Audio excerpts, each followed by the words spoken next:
رمضان قد أهله بالصيام وأطل مصعدا أهلا وخلا ليته في كل حين. أحاديث رمضان waa barnaamij aynu ku soo qaadan doonno qaar ka mid a axaadiidta nebiga sala allahu calayhi waaalihi wasalama ee uu uga hadlay soonka ama ramadaanta.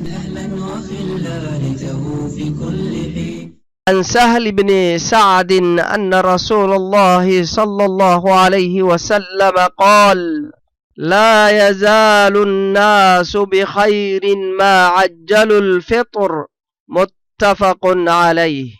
waxaa laga wariyey sahal ibnu sacd in uu yidhi rasuulku sala allahu calayhi wasalama waxa uu yidhi dadku khayr ka suuli maayaan inta ay afurka dadajinayaan. waxaa wariyey bukhaari iyo muslim. dadajintaasna waxaa laga wadaa sida xadiid kale uu sheegayo in ay afurayaan isla marka qorraxdu ka dhacdo aragga qofka meel uu qorraxda caadi uga arki karo jooga isagoon waxba isku dheerayn ama dabaqyaba u fuulin. رمضان قد أهله بالصيام وأطل مصعدا أهلا وخلا ليته في كل حين.